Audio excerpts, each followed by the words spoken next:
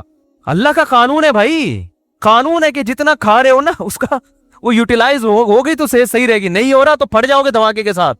بچوں میں تو چلو گروتھ ہو رہی ہوتی ہے نا، اب 40 سال میں گروتھ تھوڑی ہوگی آپ کی.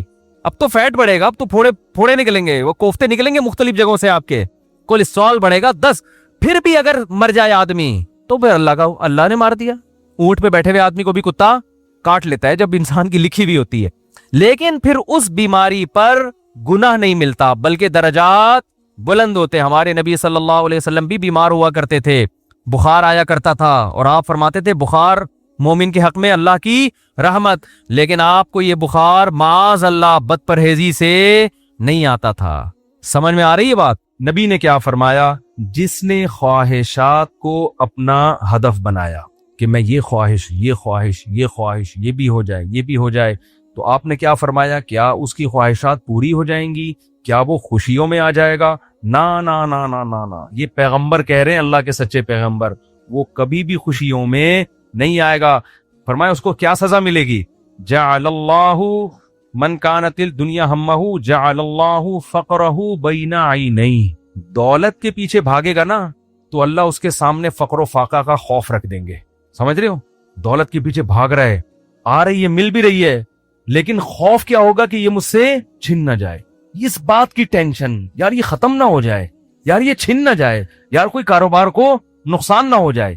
بڑے بڑے کروڑ پتی فیکٹریوں کے مالک آتے ہیں، کہتے ہیں کہ لاشعوری سا خوف ہمیں ستاتا ہے. دنیا کی ہر نعمت ان کے پاس، مگر دماغ میں نا ایک کہہ رہے ہیں ہمیں خود بھی نہیں پتا ہم ڈر کس چیز سے رہے ہیں، لیکن سکون نہیں ہے. ایک لاشعور میں خوف ہے جو ہمیں مسلسل ستا رہا ہے. یہاں ایک آئے کئی سال پہلے، سفید ٹوپی، پوری پراپر داڑھی، اور جناب سفید کرتا، بڑے ایسے نورانی چہرہ، اور پکے نمازی تھے، بہت بڑے تاجر. مجھے کہنے لگے مفتی صاحب میں ایک دل کی بات آپ سے شیئر کرنا چاہتا ہوں. میں نے کہا جی. کہہ رہے میں نماز بھی پڑھتا ہوں، روزے بھی رکھتا ہوں، اہل اللہ کی صحبت میں بھی بیٹھتا ہوں، اور لیکن پتہ نہیں میرے دل میں سکون نہیں ہے، میرے دل میں سکون نہیں ہے. میں نے کہا آپ فیکٹری کے مالک ہیں، کوئی پرابلم ہے تو بتائیں. کہہ رہے نہیں کوئی پرابلم بھی نہیں ہے. میں نے کہا آپ کے ساتھ بے سکونی پتہ ہے کیا ہے؟ میں جانتا ہوں آپ کی بے سکونی، آپ کو یہ ڈر ہے کہ اس فیکٹری کا کوئی نقصان نہ ہو جائے. جیسی زندگی ابھی ہے پتہ نہیں یہ ہمیشہ ویسی رہے گی بھی یا نہیں رہے گی. تو نماز تو آپ نے پڑھ لی، آپ نے زکاتیں بھی دے دیں، آپ نے روزے بھی رکھ لیے، لیکن یہ جو لاشعور میں خوف ہے نا، اس خوف کا کوئی ازالہ کرنے والا نہیں ہے. کیونکہ آپ کو پتہ ہے یہ شیورٹی، یہ گارنٹی کوئی بھی نہیں لے سکتا کہ تمہیں نقصان کبھی بھی نہیں ہو سکتا. کیونکہ آپ نے اپنی زندگی میں دیکھا ہے بڑے بڑے کاروبار چلتے ہوئے ٹھپ ہو جاتے ہیں، لوگ روڈ پہ آ جاتے ہیں. کہہ رہے ہیں بالکل آپ صحیح کہہ رہے ہیں، مجھے یہی خوف ہے. میں نے کہا اس خوف کا یہ علاج نہیں ہے کہ آپ اپنے کاروبار کو ہر طرح سے سیو کر لو. یہ تو وہ تو کرنا تو چاہیے سیو، لیکن یہ علاج نہیں ہے. میں نے کہا اس کا علاج یہ ہے کہ آپ یہ فرض کر لو کہ یہ چھن گیا آپ سے سب کچھ، ابھی برباد ہو گئی، اللہ نہ کرے فیکٹری میں آگ لگ گئی، اب ہوگا کیا؟ کہہ رہے کیا ہوگا؟ میں نے کہا کچھ بھی نہیں ہوگا. صبح 2 پراٹھے آپ پھر بھی کھاؤ گے، رات کو سونے کے لیے چھپڑا آپ کو گندے نالے پہ یا فٹ پاتھ پہ مل جائے گا. کوئی بات نہیں، انجوائے کرنا. دنیا مسافر خانہ ہے، رہنے کی جگہ بولو نہیں. ہماری بیسک ضرورت ہے، جب شدید بھوک لگے، بھوک برداشت نہیں ہوتی ہے کھانے کو روٹی مل جائے, یہ بیسک ضرورت ہے. نیند آئے تو سونے کے لیے جگہ مل جائے. یہ نیند ایسی عجیب چیز ہے, آپ اگر نہیں سونا, ایک وقت آتا ہے کہ آپ بچو گے بھی نا تو کانٹوں پہ بھی نیند آ جائے گی آپ کو. اب جیسے میرے ساتھ ہوتا ہے نا, نیند نہیں ہو رہی, ایک وقت جب بہت زیادہ جمع ہو جاتی ہے, پھر ہم نہیں بھی سونا چاہ رہے ہوتے ہیں, سو رہے ہوتے ہیں. میں ایک دفعہ سفر میں آ رہا تھا, بڑا لمبا بس کا سفر تھا, سونے کا ٹائم ہی نہیں ملا. تو جب ہم سکھر تک پہنچے نا, تو پرانی بات ہے 20-25 سال پرانی, تو میں ایسا سویا ہوں, کبھی اس کے اوپر جا کے دھڑام سے گر رہا ہوں, وہ اٹھا رہا ہے, بھائی کیا کر رہے ہیں مولوی صاحب. پھر جب ادھر پکڑ دو, دھڑام سے اس کے اوپر گرا, وہ کہہ رہا ہے مولوی صاحب تمیز سے بیٹھو یار. پھر ادھر میں جاگنے کی کوشش کر رہا ہوں, لیکن یہ اللہ کی رحمت ہے کہ جو چیز ضروری تھی وہ اللہ نے آپ کے اوپر مسلط کر دی. تو میں نے کہا نیند کا بھی کوئی ٹینشن لینے کی ضرورت نہیں ہے, سونے کی کہیں بھی جگہ نہ ہوئی نا آپ کو. اور جب گہری نیند آتی ہے نا, انسان پہ مسلط ہوتی ہے, بے شک نرم گدا نہ بھی ہو, سونے کا مزہ خاندانی آتا ہے. آدمی کہتا ہے کہیں سر ٹکانے کی, کوئی بندے سے کہتا ہے تو خالی ہاتھ یوں رکھ کے کھڑا ہو جا تھوڑی دیر کے لیے, کہیں سر ٹکانے کی ذرا سی جگہ مل جائے, ایسا مزہ آتا ہے سونے میں. وہ جو سبزی والا جو میرے پیسے لے کے بھاگا تھا نا, وہ ٹھیلے پہ سوتا تھا رات کو, وہ رات کو ٹھیلے پہ سوتا تھا. اس کو سکون تھا نا, اس کی سکون نہیں تھا اصل میں, وہ تھک اتنا جاتا تھا نا فراڈ کر کر کے ادھر سے پیسے, تو رات کو آ کے اب اس کو جگہ نہیں ملی, تو میں نے کئی دفعہ دیکھا ٹھیلے پہ سو رہا ہے. وہ مزدور لوگوں کو دیکھ لو نا آپ, جہاں جگہ ملے سو جاتے ہیں وہ. تو میں نے ان سے کہا کہ ٹینشن لینے کا نہیں ہے, آپ کی بیسک ضرورت نیند ہے, وہ آ جائے گی, کہیں بھی آ جائے گی, بیٹھے بیٹھے سو جاؤ گے. اور کھانے کی ضرورت, اتنا رزق اللہ انشاءاللہ آپ کو دے دے گا. اور شدید بھوک میں تو میرے بھائی دال میں بھی وہ مزہ آتا ہے جو ایک مالدار کو قورمے بریانی میں آتا. شدید بھوک لگ رہی ہو نا, دال کھانے کا اپنا مزہ. میں نے کہا دال مل جائے گی. پھر کہنے لگے بیوی بچوں کا کیا ہوگا, جب اتنی غربت ہوگی, خطرہ ہوگا تو بھاگ جائیں گے. میں نے کہا جو خود سے بھاگے اسے بھاگنے دو, ٹھیک ہے نا, جو خود سے بھاگے اسے کوئی ٹینشن. مسافر خانہ ہے نا بھائی, نیک بیوی تو وہ ہوتی ہے جو آپ کی شریک حیات ہے. جب دولت تھی اس وقت بھی ساتھ, جب غربت تھی اس وقت بھی ساتھ. تو اگر غربت میں وہ بھاگ گئی, بولو اے اللہ اچھا ہوا تو نے زندگی میں ہی جان چھڑا. کیا خیال ہے. اور میں نے کہا جب دوبارہ پیسہ آئے تو پھر اس کو لے کے نہ ہو, بولو اب وہیں رہو. اب کیا کرنا ہے, وہیں رہو. غیرت مند آدمی تھوڑی ایسی چیزیں پالتا ہے. لیکن تو میں نے کہا بھاگتا بھاگتا کوئی ہے نہیں آج کل, لیکن اگر بھاگ گئی ٹینشن نہیں, مسافر خانہ ہے, ویسے بھی مر جاتے تو قبر میں دفنا کے آ جاتی وہ. تو کوئی ٹینشن نہ لو میرے بھائی, کسی چیز کی ٹینشن لینے کا بالکل بھی نہیں ہے. ہم مسافر خانہ ہے, ہماری فیکٹریوں کو اللہ نہ کرے آگ نہ بھی لگے تو بھی تو مرنا ہے نا. ارے فیکٹری تم نہیں مرے, فیکٹری مر گئی, یہ زیادہ اچھا ہے. اس سے بہتر کہ تم مر جاتے اور فیکٹری بچ جاتی. کوئی فرشتہ آئے اور کہے اللہ نے مجھے حکم دیا ہے اس کی فیکٹری کو آگ لگوا دو, لیکن اس کو آپشن دے دو کہ تو مرے تیری فیکٹری کو مار دیں.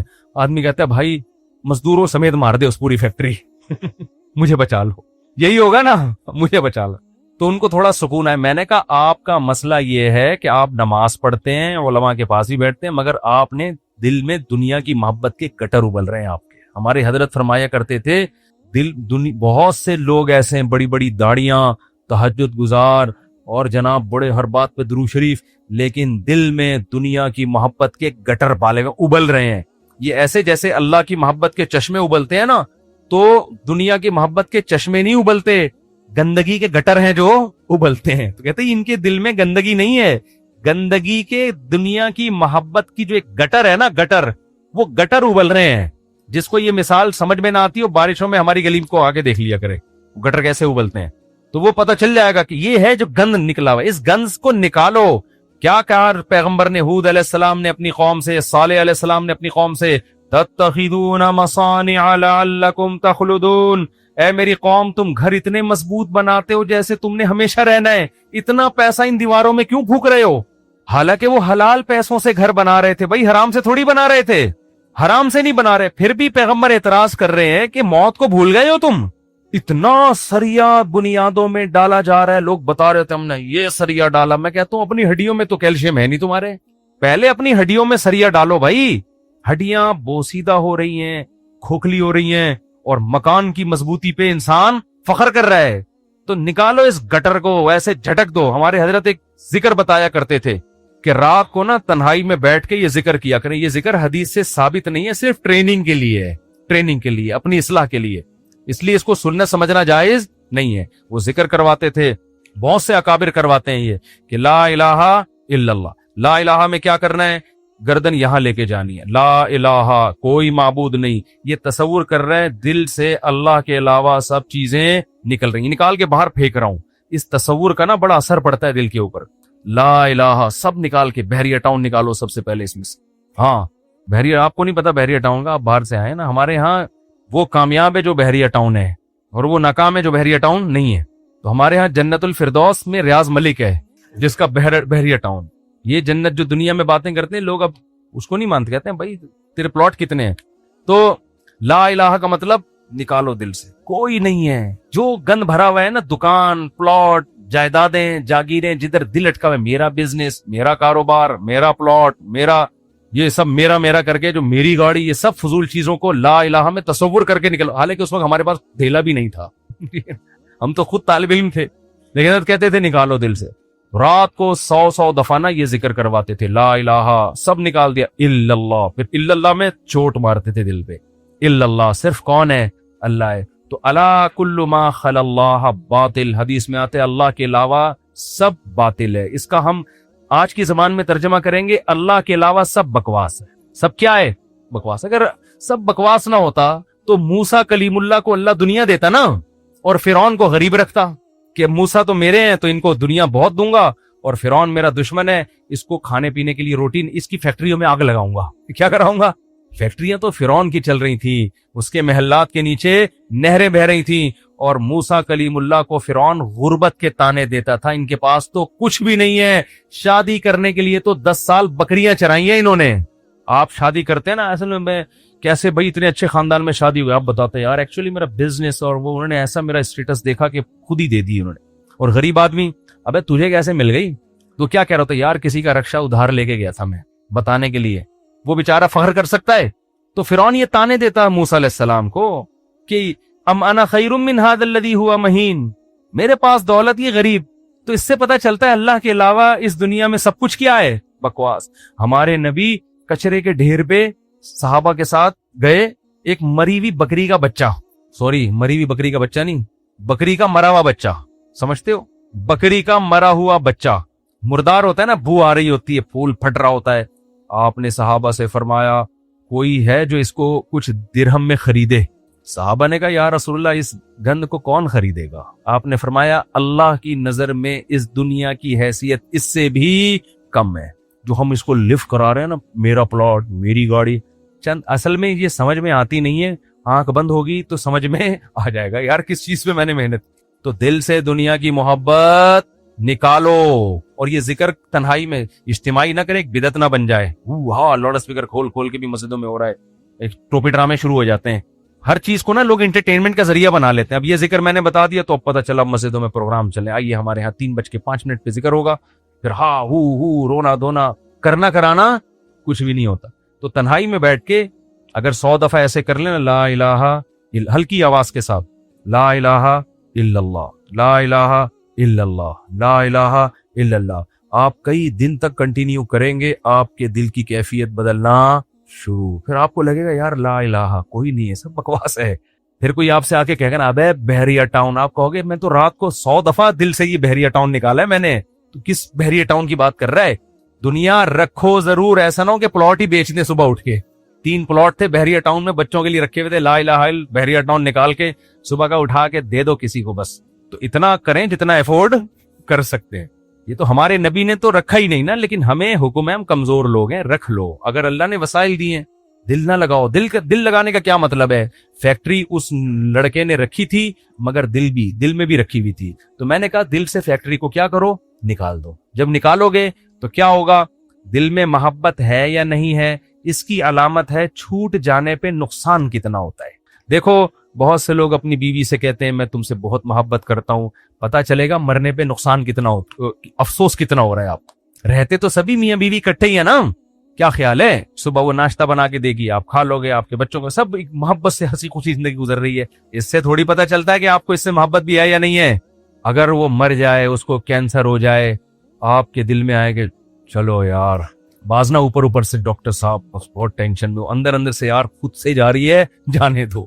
جیسے ایک 2 نمبر مولوی صاحب تھے بدعتی, وہ تقریر کرتے تھے چوری حرام چوری حرام چوری حرام. ایک دن ان کے گھر میں کھانا نہیں, تو ان کی بیوی نے کہا کیا کروں بھائی؟ انہوں نے کہا پڑوسیوں کی مرغی چوری کر لو۔ تو انہوں نے کہا بھائی پڑوسیوں کے آپ تو خود چوری کے خلاف بیان کرتے ہیں۔ اس نے کہا بھائی ہم شوربے سے لگا کے کھا لیں گے بوٹیاں، چوری کی تو بوٹیاں ہوں گی نا، بوٹیاں نہیں کھائیں گے ہم۔ اب ان کی بیگم نے سالن پکایا اور دیگچی کو انڈیلنے لگی تاکہ شوربہ آئے، اور بوٹیوں کو چمچ سے پیچھے کرنے لگی۔ تو یہ کہتے ہیں بھائی جو خود سے آئے آنے دو، چوری تو وہ ہے نا ہم کھا رہے ہیں، ہم تھوڑی کھا رہے ہیں، خود ہی آ رہی، کشش ثقل گریوٹی کی وجہ سے آ رہی ہے یہ سبھی۔ تو بعض لوگ بیوی سے اتنے بیزار ہوتے ہیں، علاج بھی کر رہے ہیں ایک ذمہ داری سمجھ کے، لیکن دل میں یہ ہوتا ہے اگر خود سے مر رہی ہے نا تو اللہ تو سمجھتا تو ہے نا میں کیا کہنا چاہتا ہوں۔ تو ساتھ رکھنا، اس سے نہیں پتا چلتا کہ آپ کو اس سے محبت ہے یا نہیں ہے۔ لوگ رہ لیتے ہیں، پیسہ بھی رکھ لیتے ہیں، محبت کا اس سے پتا چلتا ہے چھوٹ جانے پہ غم کتنا ہوتا ہے۔ گاڑی رکھیں، بنگلہ رکھیں، چھوٹ جانے کے لیے تیار رہیں، چھوٹ گئی تو کوئی مسئلہ نہیں ہے یار۔ تو میں نے ان صاحب کو کہا کہ یہ فیکٹری میں ابھی سے فرض کر لو آگ لگ گئی ہے اور سب برباد ہو گیا، اب آپ دھوتی بنیان میں گھوم رہے ہو ٹھیک ہے نا، تو کیا ہوگا؟ اس میں نے کہا وہ ابھی سے فرض کر لو۔ کہنے لگا یار بڑا سکون ملا ہے۔ تو میں نے کہا یہ سکون آپ کا پھر ختم ہو جائے گا، پھر فیکٹری تو نکالو اس کو دل سے، اور دل سے دنیا نکالنے کا ایک بہت بہترین طریقہ ہے صدقہ کیا کرو۔ جب روکڑا خرچ کرتا ہے نا دل کھینچتا ہے۔ ہم جو صدقہ کرتے ہیں نا اس میں ٹینشن نہیں ہوتی ہمیں، اتنا کرو جس سے تھوڑی سی تکلیف ہو کہ کیا کر دیا یار، کیا کر رہا ہوں۔ حدیث میں آتا ہے بہترین صدقہ وہ ہے کہ جب تم کرو تو تمہیں ڈر ہو کہ غریب نہ ہو جاؤں، تأمل الغنا وتخشى الفقر، اور نہ کرنے میں امید ہو کہ بڑا پیسہ بنا لوں گا، اس کنڈیشن میں جب کرو گے نا تو یہ سب سے بہترین صدقہ ہے۔ تو صدقہ کیا کرو، دے دیا کرو یار۔ یہ ہمارے حضرت فرماتے تھے ایک آدمی دکان سے اتنی محبت ہو گئی اس کو، ایک دن اس نے کہا کہ مجھے اتنا دکان میں دل اٹک گیا، ایک دن میں دکان بند کر کے بیٹھ گیا۔ میں نے کہا باڑ میں جائے، اپنی اصلاح کے لیے نا کوئی بات نہیں، نقصان کرو یار اپنا، ہر وقت دکان دکان دکان، ایسی کی تیسی تالا لگا کے گھر بیٹھ گیا کہ جب نارمل کنڈیشن میں ہوں گا پھر آؤں گا۔ جیسے کسی کو عشق ہو جائے نا کسی سے، اب مل تو رہی نہیں ہے وہ، تو عشق میں وہ پاگل ہونا شروع ہوتا ہے۔ تو بے وقوف لوگ کیا کرتے ہیں، ہر وقت اس کی یاد دماغ میں، ہر وقت اس کو دیکھ رہے ہیں، اس کی تصویریں دیکھ رہے ہیں، پرانے میسج پڑھ رہے ہیں، سوچ رہے ہیں۔ بے وقوف یہ کرتے ہیں۔ عقل مند کیا کرتا ہے، لعنت بھیجو یار صحیح ہے نا، نمبر ہی بلاک کر دو ایسی کی تیسی۔ اور جب یہ کیفیات ختم ہو جائیں گی پھر دیکھوں گا شادی ہو گئی نہیں ہوگی، دوبارہ ٹرائی کر کے کوشش کروں گا۔ پاکستانی چھوڑتا تو ہے نہیں، کہتے پھر ایک سال بعد دوبارہ ٹرائی کریں گے ہم۔ تو عقل مندی کا تقاضا ہے۔ تو جلدی سے بس حدیث مکمل کر دوں۔ نبی نے فرمایا جس نے خواہشات کو ہدف بنا لیا تو اللہ فقر و فاقہ اس کے سامنے لا کے کھڑا کر دیں گے۔ کروڑ پتی ہوگا مگر آگے فقر و فاقہ اس کو ڈرا رہا ہوگا، بھائی میں حملہ کر دوں گا، میں تجھے کھا جاؤں گا۔ اس خوف کی وجہ سے لائف کو انجوائے نہیں کرے گا۔ جعل اللہ فقرہ بین عینیہ وفرق علیہ شملہ، دوسری سزا دنیا میں اس کو یہ ملے گی کہ اس کی فکروں کو بکھیر دیں گے اللہ تعالیٰ۔ اتنے مسائل ہوں گے کہ میرا یہ صرف ایک پیسہ مسئلہ نہیں ہوگا، یار یہ کام بھی ہو جائے، یار یہ بھی ہو جائے، یار یہ بھی ہو جائے، یار فلاں سے تعلقات بھی ٹھیک ہو جائیں، یا لوگ میری مخالفت کرنے وہ بھی چھوڑ دیں، یار وہ فلانا، یعنی وہ اتنے انڈے بچے ہوں گے کہ سارے انڈوں سے چوزے نکلیں، اس کی یہ خواہش ہوگی۔ حالانکہ کبھی مرغی کے سارے انڈوں سے چوزے نکلتے ہیں، دو چار تو خراب ہو جاتے ہیں نا۔ تو فرقہ یہ اور عجیب ٹینشن، سکون نہیں ہوگا، یہ بھی اس کی فکریں اللہ کیا کر دے گا، اس کے سامنے بکھیر دے گا۔ یہ بالکل ایسے ہے جیسے بہت ساری ٹینشنیں اگر ایک پوٹلے میں ہو نا، انسان کہتا اٹھا کے پوٹلا پھینک دو ختم، اور وہ پوٹلا کھل کے بکھر جائے، ایک ٹینشن وہ ہے، ایک ٹینشن وہ ہے، ایک ٹینشن وہ، اس کو کمبخت کو سمجھ میں ہی نہیں آئے گا ان ٹینشنوں سے میں جان چھڑانا شروع کون سی والی ٹینشن سے کروں، میں کون سی والی ٹینشن کو میں پہلے پھینکوں، پھر اتنی بکھری ہوئی ہوں گی اس میں ڈوبا ہوا ہوگا وہ۔ اور آگے آپ نے فرمایا اتتہ ولم یاتہ من الدنیا الا ما قدر له، یہ سارے کام دنیا کے لیے کر رہا تھا نا، وہ دو بکھیڑے پال لیے اس نے، دنیا کے لیے سب کچھ کر رہا تھا، اور اس کی دو سزائیں تو اللہ فوراً دے دے گا، فقر و فاقے کا خوف اور ٹینشنوں کو بکھیر دے گا۔ یہ دو ٹینشنیں تو چلو ہم کہتے یار دنیا مل جاتی تو چلو یہ ٹینشنیں بھی قبول ہیں، اللہ کہتے ہیں ملے گی اتنی جتنی مقدر ہے۔